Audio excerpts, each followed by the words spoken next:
of buzz about this book already. It's only been out for 2 days.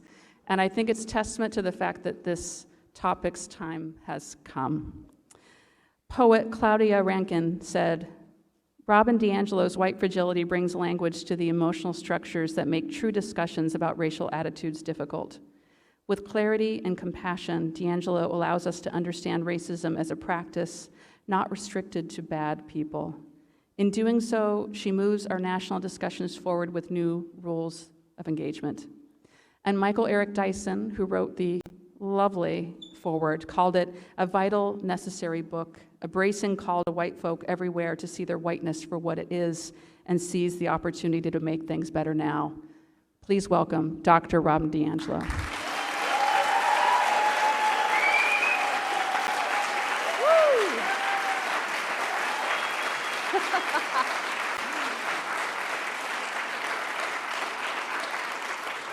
Thank you so much. Okay, that was such a rush. Before I launch in, the way I'm going to do this is I'm going to read a little bit, riff a little bit, kind of guide you along with some slides. But I do want to reiterate that this talk is happening on the ancestral territories of Indigenous peoples. And I believe very, very deeply that if we don't know our history, if we cannot trace the past into the present, we cannot explain current conditions in ways that are transformative rather than victim blaming. And I think today it's very, very clear when we see struggles around water rights at Standing Rock, the Duwamish yet again denied federal recognition, which denies treaty rights and sovereignty. These struggles are never separated from the present. At the same time, a piece of white fragility is that white people are not taught their history. We don't know our history. So I want to acknowledge that. I want to position myself, of course, as a white person, and I'm talking to addressing a very, very specific dynamic. This is arguably the most complex, nuanced social dilemma since the beginning of this country.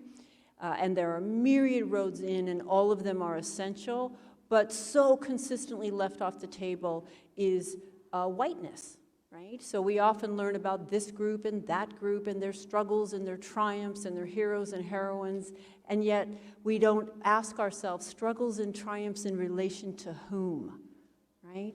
And so, again, I'm going to focus on white folks and white people. I do use humor. And I want to say a little bit about why I use humor. Some of it is my style, and also because there's so much tension and so much anxiety and so much charge and so much defensiveness and on for white people around race that we can, when we begin to get challenged, we can shut down really quickly or glaze over or tune out. And all of those, of course, function to protect our positions and hold our worldviews in place. And so the laughter can help release some of that. If we can laugh at this and mock it a little bit, to be direct, it can help us then step back and not take ourselves so seriously and hopefully, again, open it up. And I want to say that this is killing people of color, right? This is very, very serious. So my humor is not meant to trivialize that, but it is a strategy, one of many that I use in order to try to air this out and open it up. Right. So I want to start by reading a bit from the beginning. White people in North America live in a society that is deeply separate and unequal by race, and white people are the beneficiaries of that separation and inequality. As a result, we are insulated from racial stress at the same time that we come to feel entitled to and deserving of our advantage. Given how seldom we experience racial discomfort in a society we dominate, we haven't had to build our racial stamina. Socialized into a deeply internalized sense of superiority that we either are unaware of or can never admit to ourselves, we become highly fragile in conversations about race. We consider a challenge to our racial worldviews as a challenge to our very identities as good moral people. Thus, we perceive any attempt to connect us to the system of racism as an unsettling and unfair moral offense. The smallest amount of racial stress is intolerable. The mere suggestion that being white has meaning often triggers a range of defensive responses. And these include emotions such as anger, fear, and guilt, and behaviors such as argumentation, silence, and withdrawal from the stress-inducing situation. These responses work to reinstate white equilibrium as they repel the challenge, return our racial comfort, and maintain our dominance within the racial hierarchy. I conceptualize this process as white fragility. Though white fragility is triggered by discomfort and anxiety, it is born of superiority and entitlement. White fragility is not weakness per se. In fact, it is a powerful means of white racial control and the protection of white advantage. In my early days of work of what was then termed a diversity trainer, I was taken aback by how angry and defensive so many white people became at the suggestion that they were connected to racism in any way. The very idea that they would be required to attend a workshop on racism outraged them.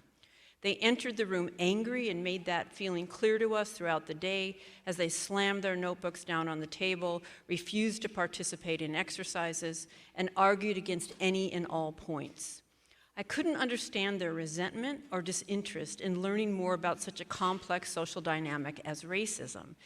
These reactions were especially perplexing when there were few or no people of color in their workplace, and they had the opportunity to learn from my co-facilitators of color. I assumed that in these circumstances, an educational workshop on racism would be appreciated.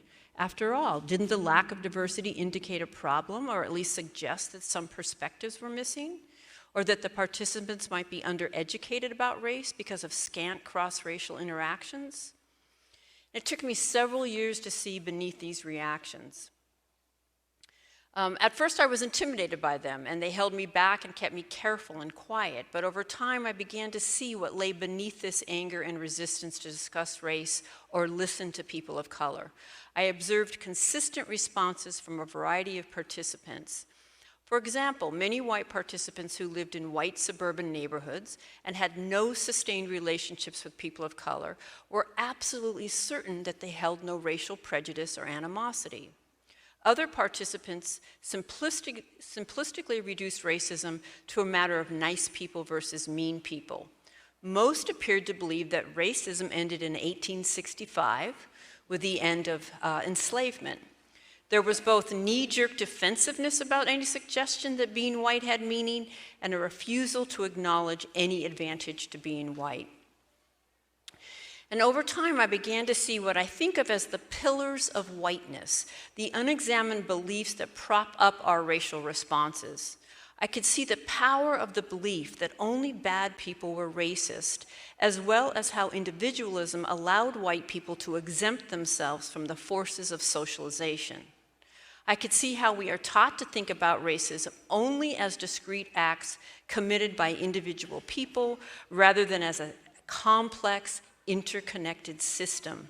And in light of so many white expressions of resentment toward people of color, I realized that we see ourselves as entitled to and deserving of more than people of color deserve. I saw our investment in a system that serves us.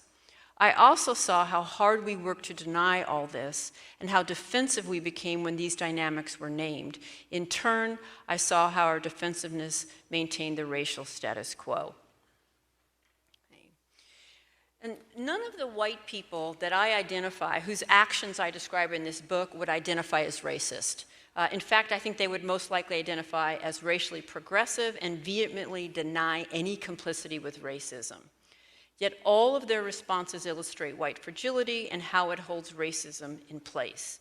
These responses spur the daily frustrations and indignities people of color endure from white people who see themselves as open-minded and thus not racist.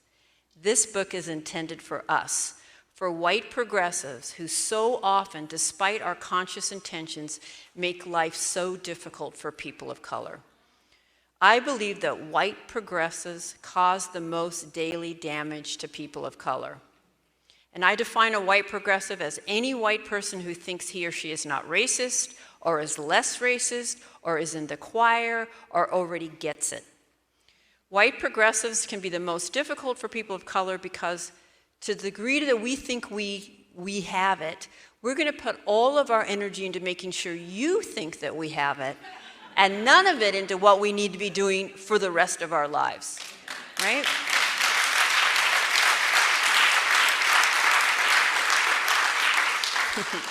White progressives do indeed uphold and perpetrate racism, but our defensiveness and certitude make it virtually impossible to explain to us how we do so. So I'm pretty sure I'm speaking to a room filled with white progressives. So let me just be clear, you are not the choir.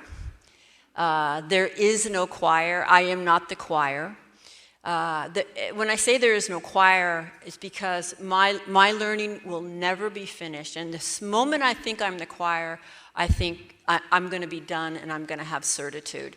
I often joke, but on some levels it's kind of true. When I first applied to be that diversity trainer back in the early 90s, I thought, well, of course I'm qualified to lead discussions on racism. I'm a vegetarian. How could I be racist? Now, I would need to be vegan today, but, you know, in the 90s, that was pretty alternative, right? I even got called a communist once when I said, no, I'm a vegetarian. But, you know, my point is I just thought it was all about open-mindedness and alternativeness. And let me just say that, you know, I love Seattle, and everything I learned about white fragility, I learned here working with white progressives.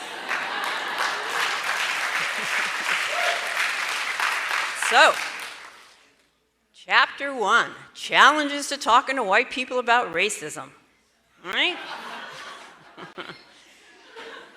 I have never met a white person who did not have an opinion on racism. Have you? If you are not sure that all white people have opinions on racism, just bring it up the next time you're around a bunch of white people. Maybe tonight when you have a drink in Ballard after the talk. And see how that goes. Not only do we all have opinions, but they tend to be very emotionally charged, and that has nothing to do with whether they're informed or not. I have an opinion on virtually everything, but that does not make them informed. I don't believe you can grow up or spend any significant time in the United States without developing opinions on racism, and they will be emotional and strongly held. And again, that has nothing to do with whether they're informed.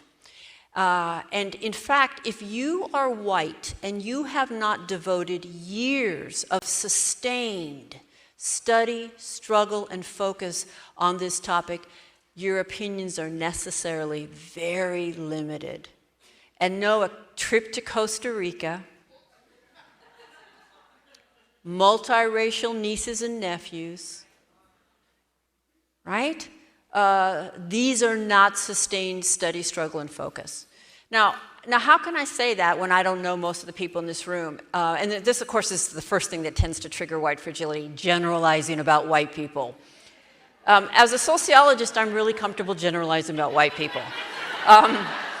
Social life is predictable and patterned, you know, in really observable ways, and we've got to grapple with those patterns. But I can say this, that your opinions without sustained study, struggle, focus, you know, mistake-making, relationship building, repair, they're superficial because nothing in society gives you the information you need to have more than that. In fact, you can get through graduate school in this country without ever discussing racism, can you not? You can get through teacher education in this country without discussing racism. And if you're in a progressive teacher education program, you'll have one required multicultural education class. But that doesn't mean you'll be talking about racism. You might just be talking about how to introduce ethnic authors in February. Right? You can get through law school, you can get through social work, right? You can be seen as qualified to lead a major or minor institution in this country, to lead a group of people, to supervise people. You can be seen as qualified to do those things with virtually no ability whatsoever to engage with any complexity or nuance in the issue of racism. Can you not? All right. So that is the first challenge, humility. Right? The second is individualism. Apparently, white people do not understand socialization. Because we really think that we are exempt from it. And of course, the irony of that is because we're socialized to value the individual, we put a lot of effort there. But we think that, just because I say I am or want to be, I could be exempt from these forces. So that is another challenge. And again, generalizing, suggesting race has meaning for white people will often trigger white fragility. We think if we don't see it, it isn't there, and you haven't explained it to me yet enough so that I understand it, so I'm not really sure that could be valid. Right? And we tend to use our reactions as a way out. There is no way we're going to get where we need to go from a place of white comfort. And I am comfortable racially virtually 24/7. So that is not my goal, but we will often use that lack of comfort as a sign that something's been done wrong rather than something probably has been done right. And that we need to use that as a way in to the deeper framework that would cause such upset rather than use it as a way out. And we don't understand racism as a system. So this is another key challenge, which leads me to chapter 2, which is racism and white supremacy. Racism is a system, not an event. Right? And it's the system we're in. And none of us could be, and none of us were exempt from its forces. Right? But the way we're taught to think of racism functions beautifully to not only obscure the system, but to exempt us from its forces, right? Or to have us believe we are exempted from its forces. Now, as a white person, I was raised to be racially illiterate, and I actually think all white people are raised to be racially illiterate in this culture.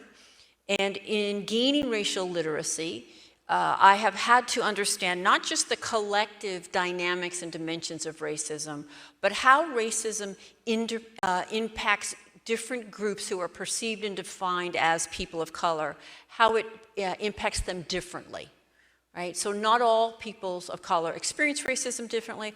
The things I've internalized about different groups is different. Where and how they are positioned always in relation to whiteness or far away from whiteness, and how that manifests, right? All of that must be understood.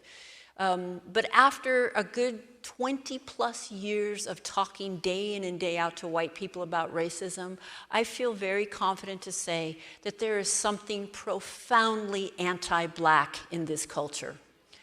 And that nothing seems to turn white people's cranks of resentment, like thinking black people got something over on us that they didn't deserve. And the deeper belief is that they're inherently undeserving.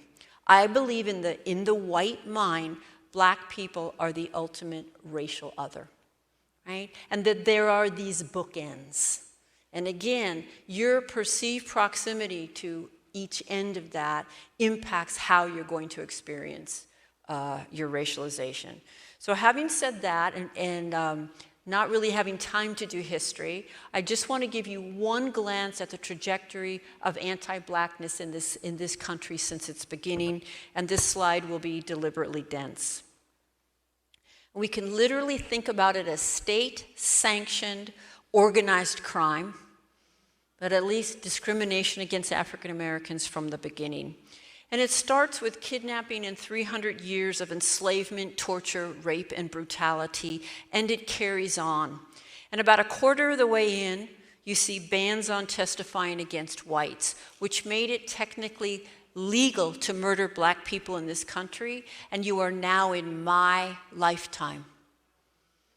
And I'm going to say it again because, again, a lot of white people seem to think it ended a long time ago. We're in my lifetime about a quarter of the way through that slide.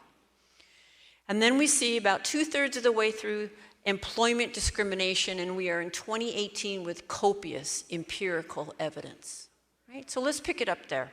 Employment discrimination, educational discrimination, biased laws and policing practices, white flight, subprime mortgages, mass incarceration, the school-to-prison pipeline, disproportionate special ed referrals and punishments, testing, tracking, school funding, biased media representation, historical omissions, and so much more.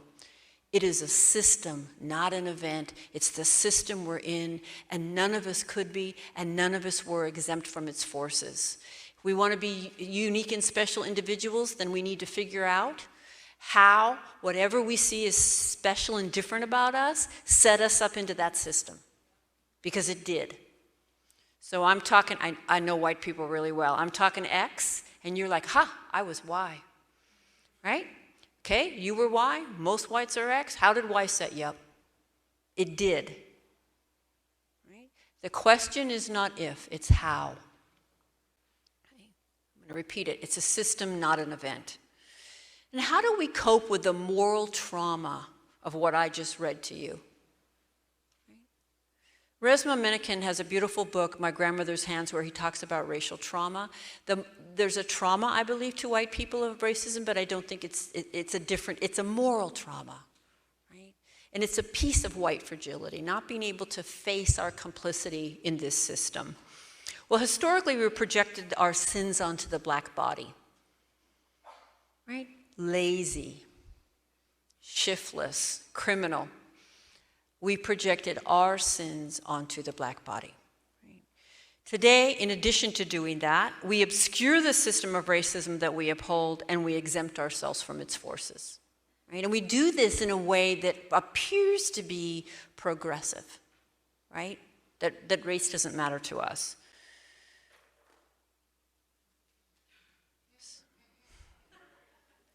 This is the board after the grand champion College Jeopardy round, right? And for me, it just speaks volumes, right? Not again, knowing our history and being able to trace it into the present is one of the volumes it speaks. Another one is, that is the history of this country. It is not their history. It didn't happen in a vacuum. So one of the aspects of institutional power is the ability to disseminate your worldview to everyone, to position it as objective and universal, right?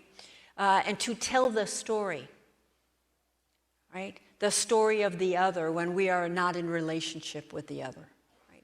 So I want to give you an example of the power of the story. And I want to do it through the Jackie Robinson story. You all know Jackie Robinson?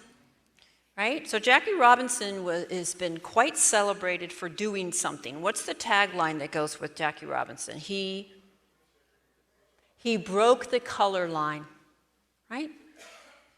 Now, so let's do a little discourse analysis. Because every year on the anniversary, we celebrate him breaking the color line. So think about what that invokes, right? He was exceptional. He was special. He did it. Finally, one of them had what it took to break through and play with us. Up until him, nobody had what it took. So subtext, inferior group, right? But he did it, and of course, the day he did it, the day he broke the color line, racism in sports ended. So imagine if we told a story like this. Jackie Robinson, the first black man that whites allowed to play Major League Baseball. And I want you to notice the difference in that story. One, that's the truth. It didn't matter how exceptional he was, and I actually don't believe he was the first most exceptional. But if we didn't say he could play, he couldn't play. If he walked out onto that field before we said you can walk out on the field, the police would have removed him. It wasn't up to him, right? Now, the reason I want us to tell the story the second way is, one, because it's true, and two, because I need role models, right? How did white people get organized? What did they do behind the scene? What barriers did they face? What challenges, right? What strategies did they use? And could we use any of those today and adapt any of those today? Right? It's not about me wanting to point out how bad white people are. So chapter 3 looks at racism after the civil rights movement. And after the civil rights movement, it made a brilliant adaptation. So post-civil rights, racism got reduced to the following formula. A racist is an individual who consciously does not like people based on race and is intentionally mean to them. Always an individual, must be conscious, must be intentional. And that definition exempts virtually all white people from the system of racism. This definition, I believe, is the root of virtually all white defensiveness on racism. Have you guys noticed any white defensiveness on racism?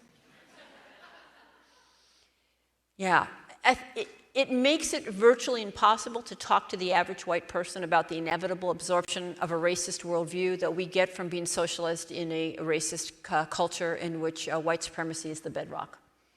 Because you suggest that anything I have done is racially problematic in any way, and I'm going to hear a question to my moral character. And I'm going to need to defend my moral character. Right? And we've probably seen this a million times, right?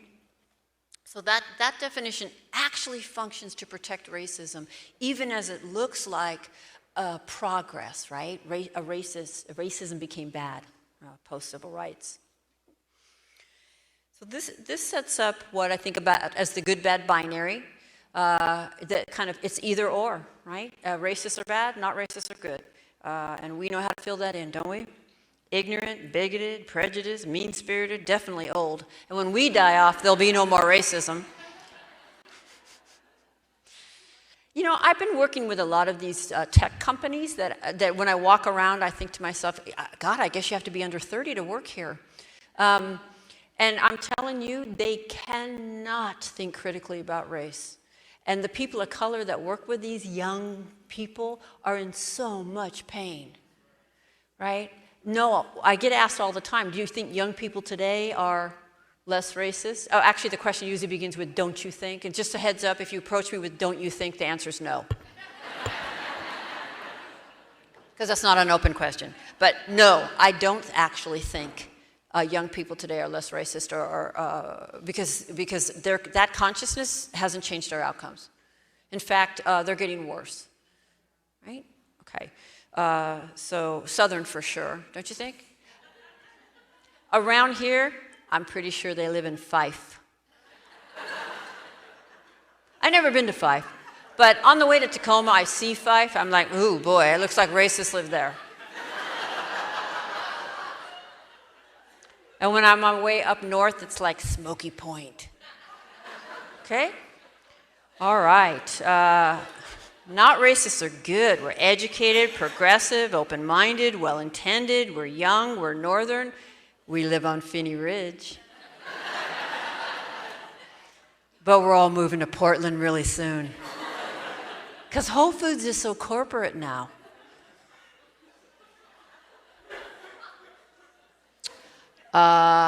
Again, this is the root of virtually all white defensiveness, and it just functions so beautifully to exempt us. So we just have to get rid of it. And when white people hear me and they feel angry and pissed off and defensive, can I just say this now that you guys are loosening me up here? When you laugh at my jokes, I'm going to keep getting looser and looser. Damn white people are pissy about racism. We are so pissy on this topic. We're mean on this topic, right?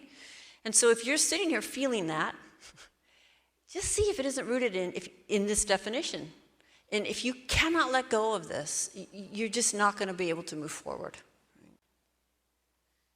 So aversive racism is a form of what sociologists call new racism, right? And so it's racism that progressive whites are most likely to hold, but because it conflicts with our identities as good people, we're most likely to be in denial about it. So let me find that piece.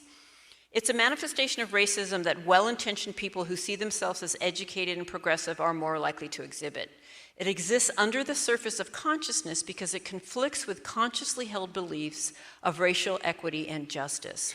Aversive racism is a subtle but insidious form, as aversive racists enact racism in ways that allow them to maintain a positive self-image, e.g., I have lots of friends of color, I judge people by the content of their character, not the color of their skin. And whites enact racism while maintaining a positive self-image in many ways.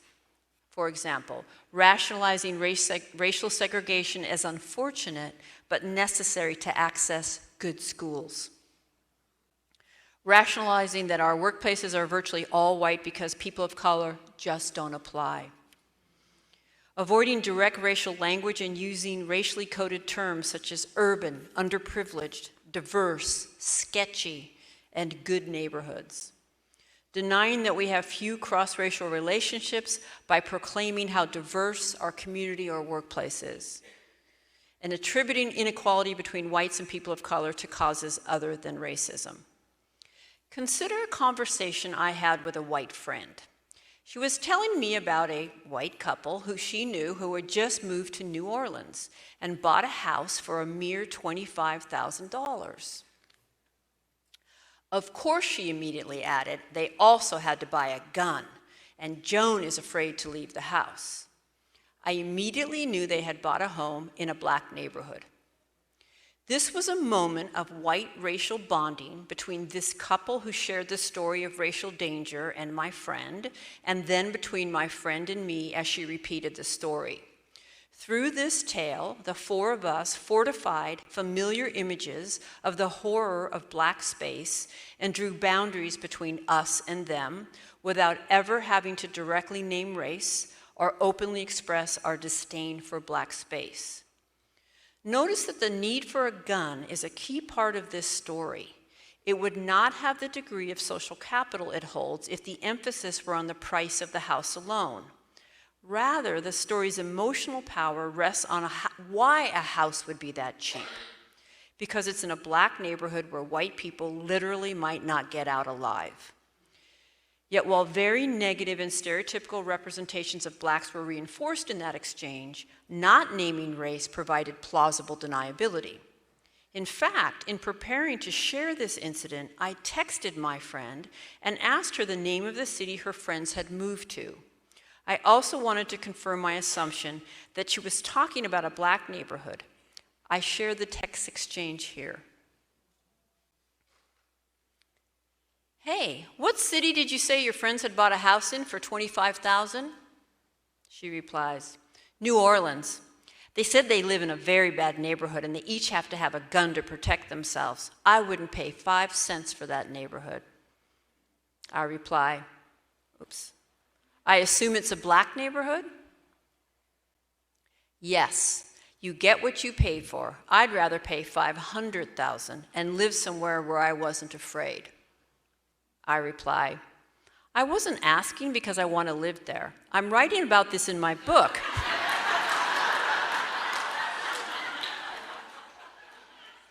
The way that white people talk about race without ever coming out and talking about race. She had a very interesting response to that. I wouldn't want you to live there because it's too far away from me.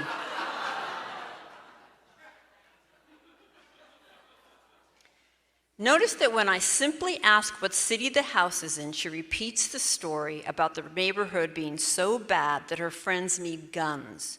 When I ask if the neighborhood is black, she's comfortable confirming that it is. But when I tell her that I'm interested in how whites talk about race without talking about race, she switches the narrative. Now her concern is about not wanting me to live so far away. This is a classic example of aversive racism, holding deep racial disdain that surfaces in daily discourse, but not being able to admit it because the disdain conflicts with our self-image and professed beliefs. Now, readers may be asking themselves, but if the neighborhood is really dangerous, why is acknowledging this danger a sign of racism? Research in implicit bias has shown that perceptions of criminal activity are influenced by race. White people will perceive dangers simply by the presence of black people. We cannot trust our perceptions when it comes to race and crime.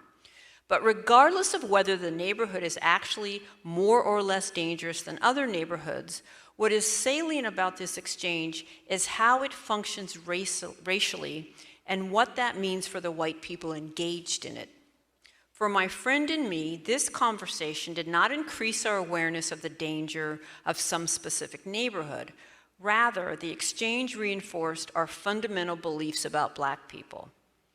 Toni Morrison uses the term race talk to capture, quote, the explicit insertion into everyday life of racial signs and symbols that have no meaning other than positioning African Americans into the lowest level of the racial hierarchy, unquote. Casual race talk is a key component of white racial framing because it accomplishes the interconnected goals of elevating whites while demeaning people of color. Race talk always implies a racial us and them. So folks who have seen me present before know that I use this metaphor, and I do tend to think in metaphors. And as I do the work that I do and I talk on a daily basis to white people, I literally got this image in my mind of a dock or a pier. And what it signifies for me are two things. One, how surface or superficial our narratives are. But also, the dock, if you look from above, appears to be floating on the water. But it's not. There's an entire structure submerged under the water that props that dock up. It rests on literally pillars anchored into the ocean floor.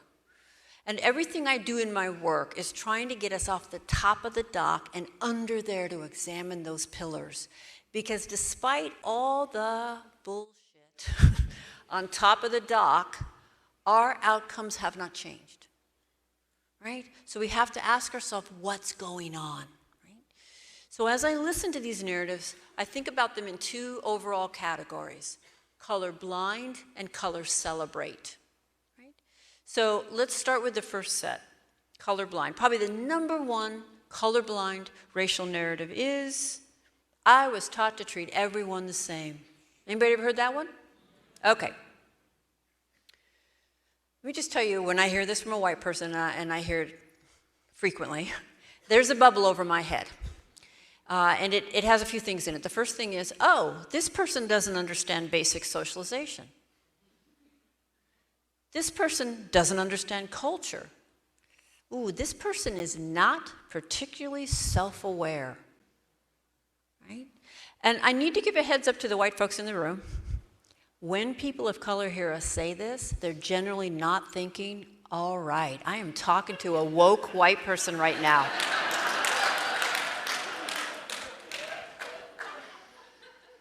Usually some form of eye rolling, and actually I recently co-facilitated with a Black woman who said, that is the most dangerous white person to me. Okay? So it's not functioning the way we think it is, and this is another piece of humility for us. We are the least qualified to determine whether we understand this or not, right? Because so often the things that we think convey that are not conveying that. And all of these are within that, it's in the past, just everyone struggles. My parents weren't racist, that's why I'm not racist. Oh, my parents were racist, that's why I'm not racist. Doesn't matter really what we say first, what comes next must be, I'm not racist. So-and-so just happened to be, but it has nothing to do with race. And it also has nothing to do with why no one in the office gets along with her. And this is another one I actually asked white folks to remove from their vocabulary. Oh, by the way, along with reverse racism, which there's no such thing. Right? All right. Remove from your vocabulary anything on the topic of race that begins with just happen to be regardless, including that your neighborhood just happened to be white. Right? Yes, but at the human level, when we make that move, right? Get race off the table and let's position some kind of shared universal experience. There isn't one in this physical plane that we live in a society deeply separate and unequal by race. Okay? So I call these colorblind because they basically say, I don't see it, and if I see it, it has no meaning. And there's a question that has never failed me in my efforts to uncover how we pull this off. And that question is not, is this true or is this false? Because if we apply that question, we're going to argue and argue and argue. The question that has never failed me is, how do these narratives function in the conversation? How does it function? And If we ask that question, we can see that all of these narratives function to exempt the person from any part of the problem. All of them take race off the table. All of them close rather than open the exploration. And in doing that, all of them protect the current racial hierarchy and the white position within it. It doesn't have to be your intention. And I'll just be blunt. I'm not interested in your intention. I'm interested in how this functions. What is the impact of these narratives? They are closers, not openers. Well, probably the folks in this room, we're beyond colorblindness, right? What do we say? Right? Where's my little clicker? Here it is. Okay. We say things like this. Oh, I work in a very diverse environment.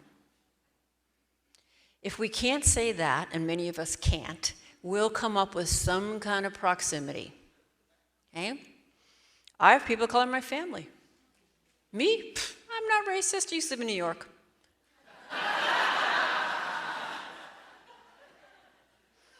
This one will get used interchangeably with, I'm not racist, I'm from Canada. I'm not racist, I'm from Hawaii. I'm not racist, I'm from Europe. I'm not racist, I was in the military.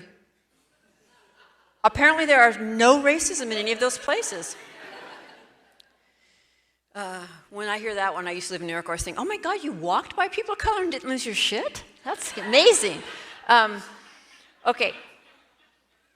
So how many of you in a conversation with a white person have heard some version of those narratives right there, those three? Okay. All right, and if we're going to be really honest, we've said some version of these narratives, right? That last one, sociologists actually have a term for it. It's called the inoculation case. I've been near people of color and it stripped me of my racism. And I want you to notice how often white people invoke proximity as evidence. This is important because it helps reveal what's under the dock. It helps reveal what we think racism is, that we would invoke proximity to show that we're not racist. And I need to understand what I think racism is if I'm going to unpack my role in it, right? So let's do some discourse analysis. Let's think critically about these three narratives. When a white person invokes one of these narratives in a conversation about racism, they're giving you their evidence, right? Racism comes up, I say this is my evidence. In my mind, what's that my evidence of? What do I want to make sure you know? I'm not racist, all right? So, in order to be good at evidence, it must distinguish me from a racist.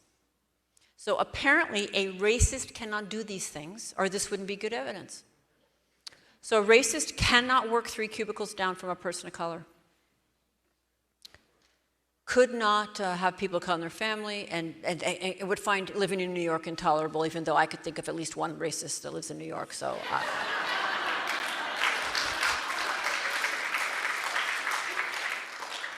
Now, I have yet to let go of that little joke because I do enjoy it, but it does rest on the good-bad binary. I'm on the same continuum the person I'm thinking of is on. Just want to be clear about that. Okay, so I'm going to just ask a rhetorical question to the people of color in this room, and I'm going to look at my dear friend Aisha over there and Paula, and I'm going to say, could a racist work 3 cubicles down from you? Hell yes. All right. People of color, do you have white people in your life who you love deeply and who on occasion reveal their internalized racial superiority? Their internalized racist assumptions about the world?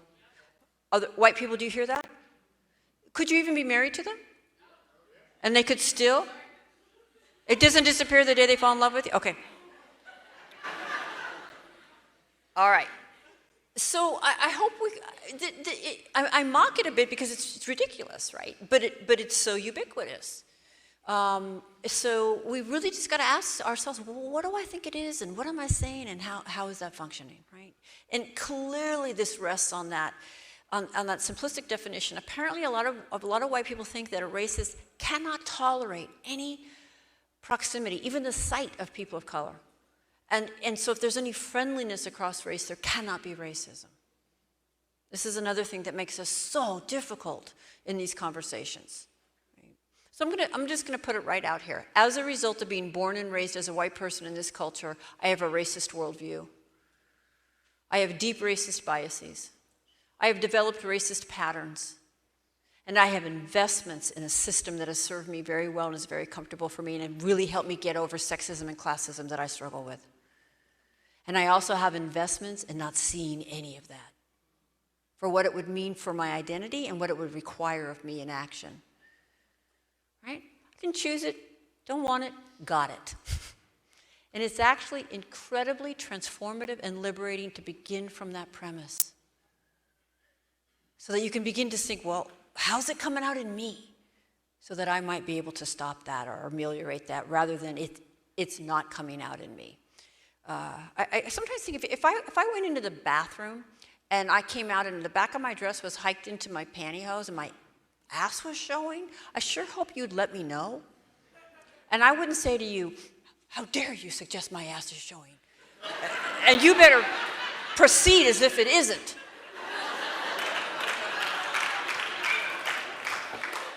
And yet, you know, the worst fear of a white progressive is that we're going to say or do something racist. But by God, don't you dare say that I just said or did something racist. Rather than, thank you. You know, I didn't see myself doing that, and now I can do something different. All right, I was in the Peace Corps. I marched in the 60s. I voted for Obama. I'm on the equity team. I could go on. I already know all this. I told you I've been to Costa Rica. And tutored there for a week with the little children. And this is a real Seattle one. We don't like how white our neighborhood is, but we had to move here for the schools. What could we do? I think it's very disingenuous. I think we do like how white our neighborhoods are. And that's another conversation. All right, so these are not colorblind, these are color celebrate. I love it, right? And I'm gonna just say this. I love it in the right doses.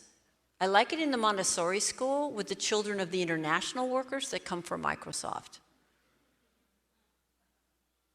Right?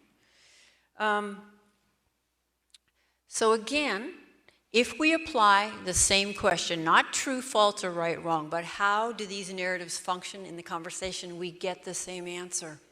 They all exempt the person from any part of the problem. They all take race off the table. They all close rather than open. And they all protect the current racial hierarchy and the white position within it. They're actually, in practice and impact, not any more progressive. And they have not changed our outcomes. So we have to get under here and see what's going on. And what I think is going on, what I think of as the linchpins of new racism, right? Is the good-bad binary, and that one's really effective. Deep implicit bias, which you can't help but absorb. This precious ideology of individualism. At the same time, this idea that we don't speak from any particular position, but speak for all of humanity. And people of color speak for their group, and when we're interested in hearing about that, we'll ask them, but we'll cover everything else, right? Any people of color get asked to be on the equity team automatically when it's not even necessarily your interest or, okay. Internalized superiority, which you cannot help but have if you are raised white in this culture. And in some level an investment in not seeing this. And finally, the power of segregation to hold it all in place. The profound, I think for me the most profound message of all is that I could call a white neighborhood good. I could call a school filled with all white teachers and white children a good school. That the fundamental message is that there's no inherent value in the perspectives or experiences of people of color.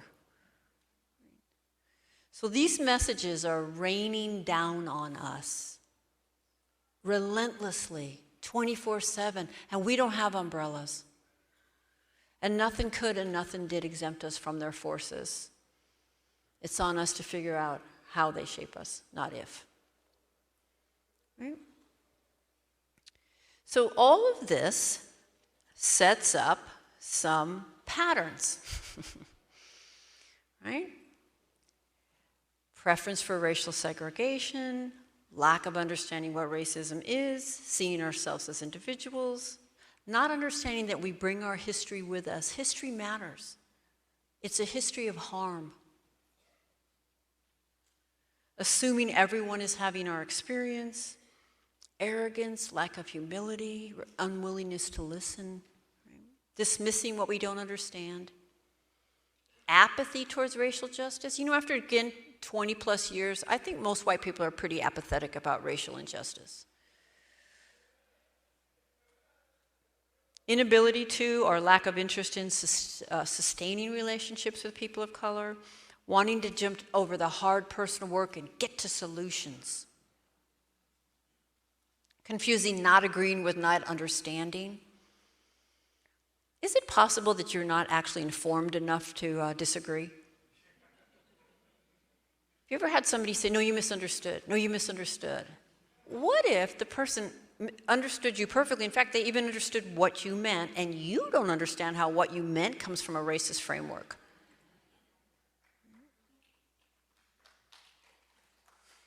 A need to maintain white solidarity, right? That's the unspoken agreement amongst white people that we'll keep each other comfortable around our racism. Highest priority is saving face. I always like to say, when I do a caucus group or something and the white people are afraid I might think they're racist, I think you're racist. I do. Because I think I am too, right? But yeah, let's be done with that. And actually your carefulness and you're hiding yourself and you're not contributing to the conversation won't actually change that assessment at all. And people of color don't find that to build trust. Right? Defensiveness, of course, and a focus on intentions over impact. So when any of this is triggered, we get off our white racial equilibrium. So what is white racial equilibrium? Well, racial comfort, that's for sure. Seeing ourselves as individuals, seeing ourselves as just human. Obliviousness, well, it's this funny, there's like a stew inside of white people that makes us really irrational on this topic. And I've tried to kind of identify some of those pieces. But one of them is that we really are taught not to see this. So if you're a person of color scratching your head thinking, how can they not see this? Like, I just don't believe they don't see this. We actually really don't see it. Oh, and hell yes, we know it. And we do see it, but we cannot admit that. Both these things are actually true. We don't see it, and we do see it, but can't admit to it. And it's part of what makes us so irrational. Right? Apathy, dominance, right? Control. I'm working on this huge contract with racial justice for a large organization, and they asked us to take the word white out of all the slides. That's a great example, isn't it, of white fragility? So don't name white. Don't name that. That's our racial equilibrium, right? And entitlement to people of color's bodies. Resmaa Menakem talks about, it's really been only in the last couple of decades that people of color have had dominion over their own bodies. And so entitlement to people of color's bodies comes out in lots of ways, right? From just violating the space, to touching the bodies, to expecting you to carry the emotional burden of race, all of that. But you want to know, for me, like a really great example of the white fragility triggered when my entitlement or white entitlement to black bodies is a man quietly, solemnly, and respectfully going on one knee. And the eruption, right? The criminalization, right? The great example of white fragility, and it connected to this last bullet here, is the eruption of umbrage and criminalization when a black man simply went down on one knee respectfully. Talking about Colin Kaepernick. What an example. So what interrupts our racial equilibrium? Well, if you challenge objectivity, if you talk openly about race, right? If you challenge white entitlement to racial comfort,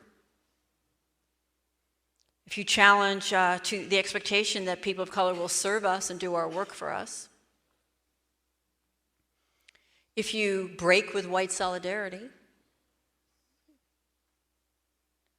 you challenge white racial innocence, right?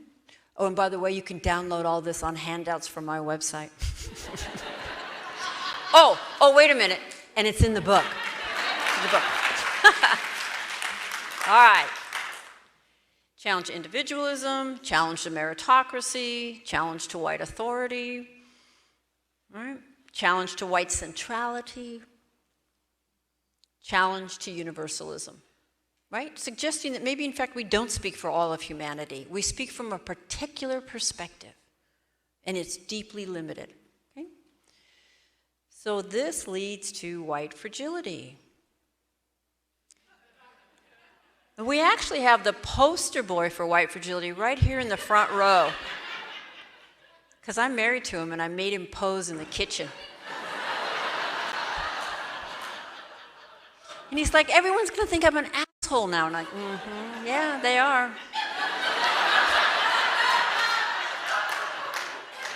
Open the dictionary, look up white fragility, they're going to see your picture. Okay, so back to something more serious. Sorry, I couldn't resist.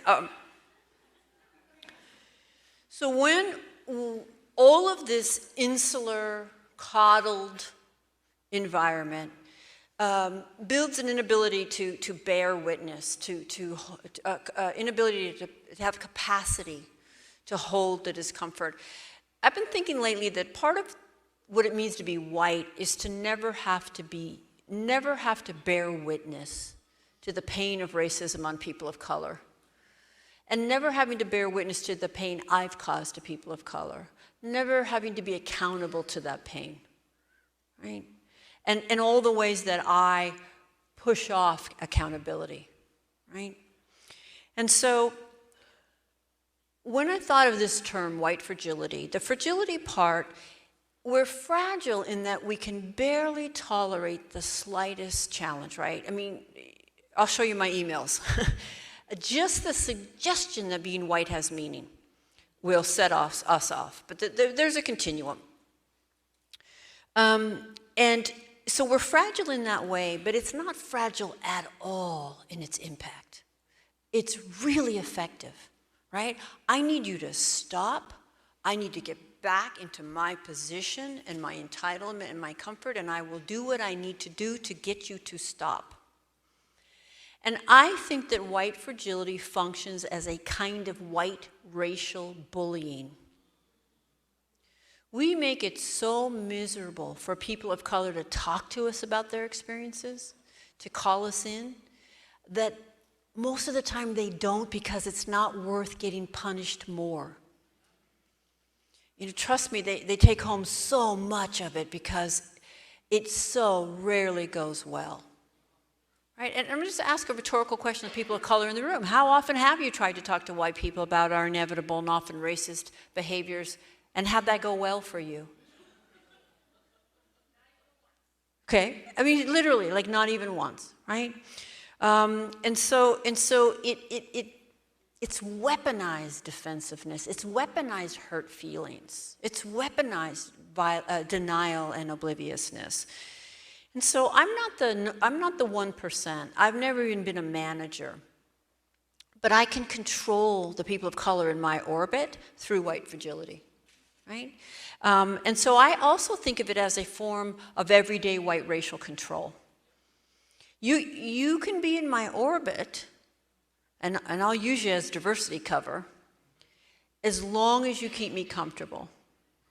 But if you challenge me, you're going to become a personal problem, and you're going to be ejected. And boy, do we see this in the workplace. We want you on the committee. We're not going to pay you anymore, but we do want you on the committee as long as you don't actually do what we asked you to be on the committee to do, right? All right.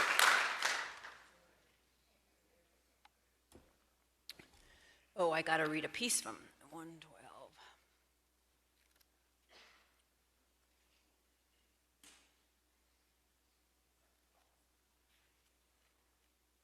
I got a story that I really want to read.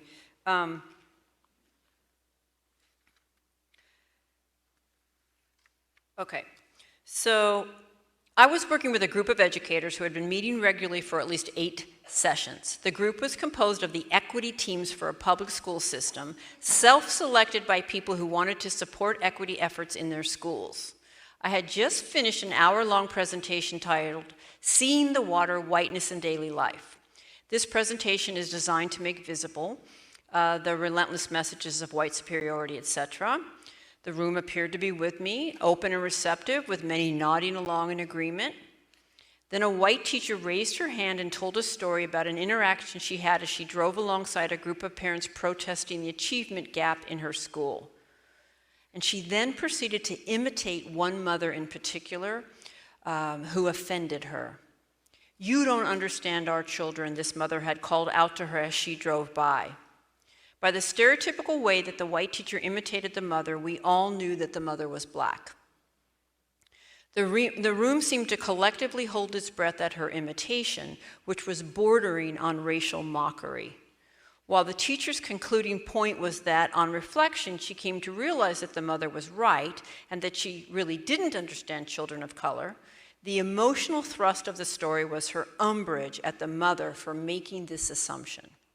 For the room, the emotional impact was on her stereotypical imitation of an angry black woman.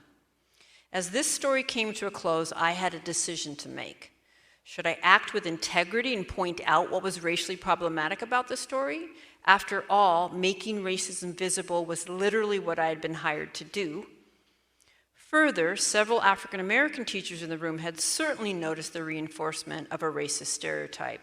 To not intervene would be, yet again, another white person choosing to protect white feelings rather than interrupt racism, a white person who billed herself as a racial justice consultant, no less. Yet I would be taking the risk of losing the group, given the likelihood that the woman would become defensive, shut down, and the room would split into those who thought I had mistreated her and those who didn't. This happens every time you actually call it out in the moment in the room, right? And I decided to do what would maintain my integrity, and I called it out. And I called it out as diplomatically as I could. I just said, oh, teachable moment. I'm going to ask you not to tell that story again. Here's why. Here's how you could tell it in a way that doesn't reinforce that. We went back and forth a little bit. But to make a long story short, of course, the room did erupt in twos. She left the group. She quit the group. This was the 8th session for equity teams. And again, all the focus was on had I or hadn't I mistreated her, right? And this is often what happens. So whites receiving feedback kind of above and below, right? What feelings do white people have when we often try to give them feedback on our racist patterns, right? Tell me if you don't recognize these. Attacked, silenced, shamed, accused, insulted, judged, angry, scared, outraged. Yeah? Now, how do we act when we feel this way, right? Well, we withdraw, we cry, we go silent, we argue, we deny, we focus on our intentions, we seek forgiveness, we explain, we insist there was a misunderstanding. Right? And so what kind of claims do we make to justify behaving this way and feeling this way? I know people of color. I marched in the 60s. I took this in college. I was a minority in Japan. The real oppression is class. You misunderstood me, you're playing the race card. If you knew me or understood me, you'd know I can't be racist. This is not welcoming to me. You're making me feel guilty. I want to say something about shame. Whenever white people jump to a narrative really quickly on racism, I'm always suspicious of it. And shame is one we jump to really fast. White progressives really, really like to lean on how much racial shame they feel. And I would actually ask you to think about, on a daily basis, how often do you, if you are white, feel racial shame? Seriously. Well, first of all, probably just when racism comes up, and even then. So maybe 2% of the time, right? I was in New York recently, and I stepped over a homeless man who was black on my way into Whole Foods. And I felt shame for just a minute, but then Rainier cherries are in season, and I forgot all about it. I mean, I'm serious. Like, that's how that functions. I really don't think we feel that shame that much. But even if we do, then you have to ask yourself, how is it functioning? What does it do for you? What is the cultural capital that you get from that? And if you can't answer that it's somehow moving you forward in your anti-racist efforts, then you're going to have to get through it, right? Okay. It's just one little innocent thing. Some people find offense, you hurt my feelings, this is political correctness, I don't feel safe. I'll just really quickly say the word safe coming out of the mouths of white people on topic of racism is illegitimate.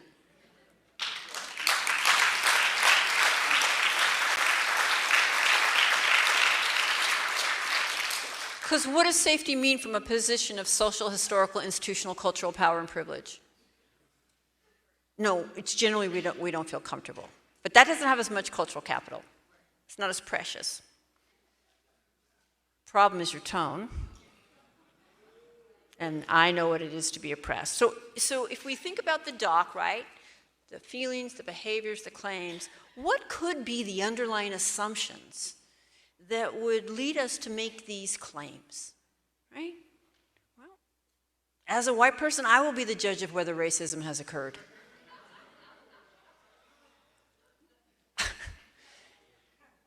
My learning's finished. I know all I need to know. Racism can only be intentional. Not having intended it cancels it out. White people who experience another form of oppression can't experience racial privilege. If I'm a good person, I can't be racist. My unexamined perspective is equal to an informed one.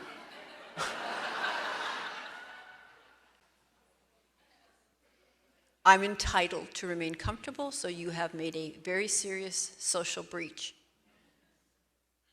As a white person, I know the best way to challenge racism, and you're doing it wrong.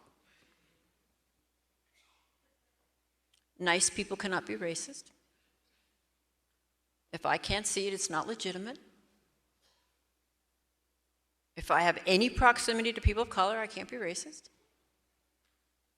If I have no proximity to people of color, I can't be racist because I'm racially innocent. I would make a case that white people who grew up on farms in rural environments and there are no people of color around actually are less sheltered from racism because you are left to rely on the most problematic sources for your understanding of people of color. My worldview is objective and yours isn't. I don't know what else could be functioning under there, right? So how does all that function? Maintains white solidarity, closes off self-reflection, minimizes, silences the discussion, makes white people the victims, protects a limited worldview, takes race off the table, focuses on the messenger, not the message, rallies more resources to white people, protects racism.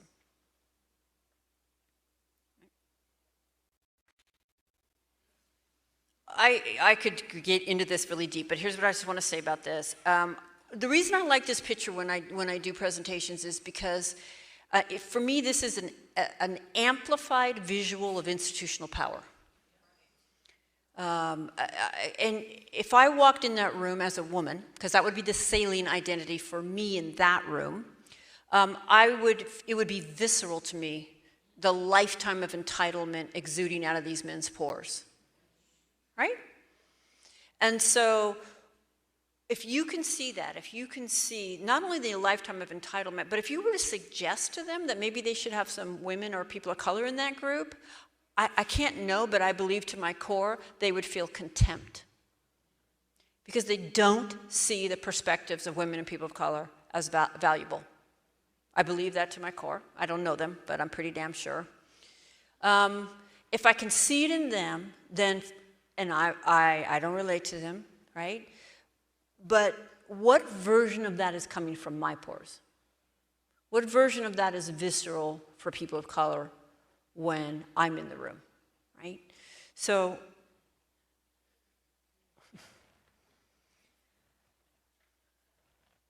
women of color, you want to be the one that goes in there and helps those white women see their racism? Does that sound good? All by yourself? They need some diversity. All right. So my point is, I can be in this room experiencing sexism and patriarchy, and I can be in this room perpetrating racism, right? White women don't actually land any more softly on people of color. And I think when we don't back people of color, the betrayal and the hurt is deeper. Because we have a potential way in, and we use it often as a way out. If you don't think I'm an angry feminist, ask the poster boy for white fragility over here. But our resentment about sexism can cause us to not back people of color and actually collude with the benefits of whiteness to get a little bit ahead, right? Okay.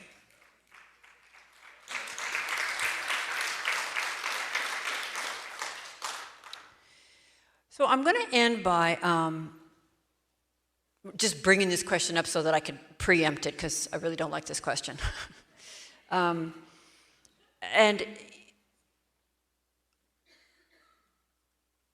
if this is the question you have right now, if you're white and this is the question you have right now, then I have one for you.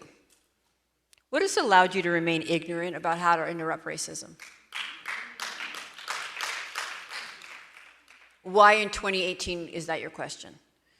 And that's actually a sincere, challenging question. Because if you really start to map it out, you'll have your answer. So I want to share what could be under that dock if we had a transformed framework. But before I do it, I want to give an example of a moment of racism that I recently perpetrated. Okay? And instead of reading it from the book, it is written in the book, but it's easier for me to just say it. I used to be the director of equity for a large nonprofit. And on the equity team were 3 people, myself, the co-director, and the executive assistant. And Deborah and Marcia were black women. So there were 3 of us, 2 of us were black, 1 was white. And we hired a consultant, the organization hired a consultant to come in and design the web page.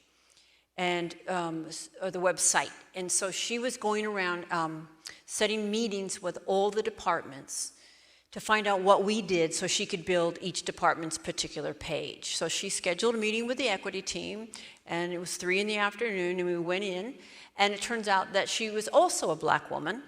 I will call her Angela. And right away, she had this survey that had lots of questions about what we do. But it was the afternoon. I found the survey kind of annoying, and it was tedious, and it didn't really speak to what we do, so I kind of shoved it aside. And I said, let me explain. We go out into the different satellite offices, and we lead, racial justice trainings. In fact, we went up to the far north one recently, and Deborah was asked not to come back. I guess her hair scared the white people. I make this little joke, right? Because Deborah has long, locked hair. The meeting ends, and I wish I could tell you that I realized what I had said, but I didn't.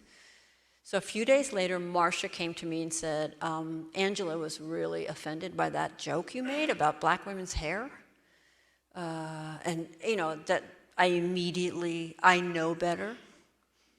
Right? And so I immediately understood and said, thank you for letting me know. And so I followed a series of steps to repair that. And the first thing I did is I called a friend of mine, another white woman named Christine, and said, I need to process something with you. And, I vented my anxiety, my embarrassment, and then when I kind of got that off, we put our heads together, and it's like, let's think about how your racism was manifesting in that meeting. Get really clear, okay? I got clear, and I felt ready to then come back to Angela. So I called her, and I said, would you be willing to grant me the opportunity to repair the racism I perpetrated towards you in the meeting last week? And she said yes. Now, she could have said no, and I was prepared. In fact, I thought she was going to say no. I thought she was going to say, whoa, are you a hypocrite? And if I could not hold that, then I was not going to be making an authentic repair, right? So she didn't say no, however. She said yes. And so we met, and I said, I just want to own that racism and that joke. And so we talked about it, and she basically said, I don't know you. I have no relationship with you. I have no trust with you. And I